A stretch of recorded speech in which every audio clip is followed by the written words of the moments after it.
Picture this: a vault, a plan, and a hefty sum waiting to be taken. This isn't just the backdrop of a Hollywood blockbuster. This is real life. We're talking about heists, audacious acts where criminals, with their cunning and daring, defy the odds to make off with unimaginable wealth. These tales of intrigue and suspense have captivated us for generations, their audacity often rivaling the most imaginative fiction. Ready to dive into the world of daring heists? Buckle up. The year is 1963, a train, a gang, and a heist that shook Britain. Picture this: a calm night in August, a Royal Mail train hurtling down the tracks from Glasgow to London, oblivious to the audacious plan that was about to unfold. This was the setting for the infamous Great Train Robbery, an act of daring and cunning that would etch itself into the annals of criminal history. At the helm of this audacious act was a gang of 15 men, led by the notorious Bruce Reynolds. Their plan was simple yet ingenious: tamper with the railway signal, stop the train in a remote location, and make off with the loot.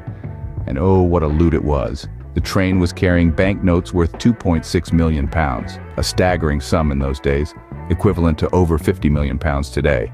The audacity of the act was only matched by the meticulousness of its execution. Using a battery-powered device, the gang managed to turn the signal red, forcing the train to halt. They then overpowered the train staff and in less than 20 minutes transferred 120 sacks of banknotes to their getaway vehicle. But, as often happens in tales of such audacity, things began to unravel quickly. The gang's hideout was discovered, and their fingerprints were found all over the place. Over the following months, the majority of the gang members were arrested, their dreams of a lavish life shattered. Despite the eventual capture of the gang, the Great Train Robbery remains one of the most famous heists in history. It was a crime that demonstrated the audacious lengths to which people would go for the promise of easy money. The sheer audacity of the act, the vast sum stolen, and the dramatic aftermath, all these elements combined to ensure that the Great Train Robbery would forever be remembered as the theft of the century. The Great Train Robbery, a heist that truly lived up to its name. Fast forward to 1990, a museum, priceless art, and a still unsolved mystery. We're landing in the heart of Boston, at the Isabella Stewart Gardner Museum, home to some of the world's most coveted art pieces. But on one fateful night in March, the museum became the stage for one of the most audacious art heists in history. 13 pieces of art, including masterpieces by Vermeer and Rembrandt, were snatched away, never to be seen again. The estimated value of these stolen gems? A jaw-dropping $500 million, making it the largest private property theft ever. The audacity of the heist was only matched by the cunning of the thieves. Dressed as police officers, they tricked the guards into letting them in, claiming to be responding to a disturbance call.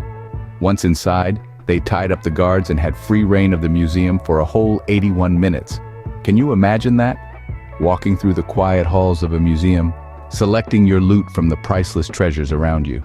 With no security cameras inside the gallery, the thieves had all the time in the world to commit their perfect crime, leaving the museum stripped of its most prized possessions. But the story doesn't end there. Despite a $10 million reward and extensive investigations by the FBI and private detectives, the trail went cold. The art remains missing, and the identities of the thieves remain a mystery. The empty frames still hang in the museum, a haunting reminder of the audacious theft and the irreplaceable art that was lost. The Gardner Museum heist was not just a theft, it was a brutal assault on our collective cultural heritage. It's a tale that continues to captivate and confound us. Theories abound, suspects have been named and cleared, but the whereabouts of the stolen art remains unknown.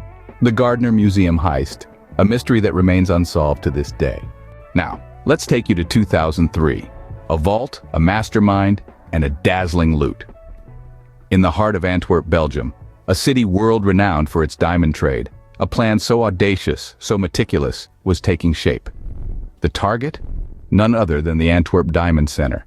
Inside its fortress-like vault, half of the world's diamonds were stored, a treasure trove worth a staggering $100 million. The mastermind behind this daring enterprise was an Italian thief, Leonardo Notarbartolo. For 2 long years, he meticulously planned the heist, even renting an office in the Diamond Center to study the vault's complex security system. It was a system thought to be impenetrable, with multiple layers of security, including magnetic fields, seismic sensors, infrared heat detectors, and a lock with over 100 million possible combinations.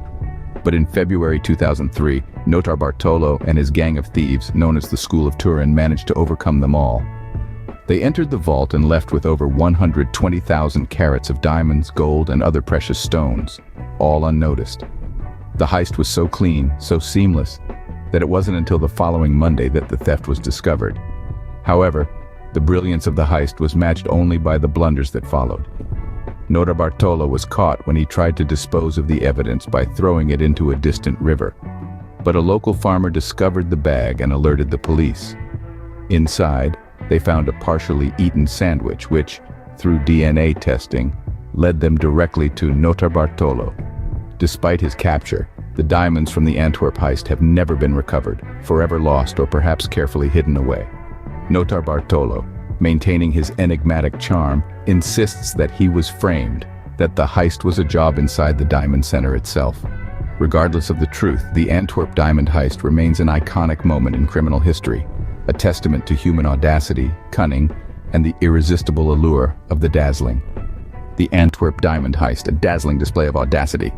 2 years forward, 2005, a bank, a tunnel, and a heist that left Brazil stunned. In the heart of Brazil, a daring plan was hatching. A band of thieves, no strangers to the criminal world, set their eyes on the Banco Central in Fortaleza.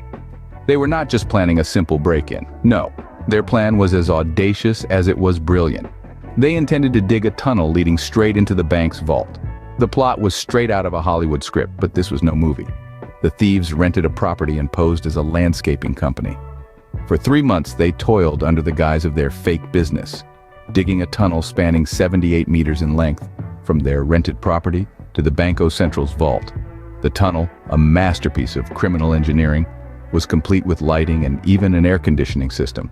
It was so well constructed that it held up against the weight of the city above, a testament to the meticulous planning and execution of the heist. Then, on a fateful weekend in August, they struck.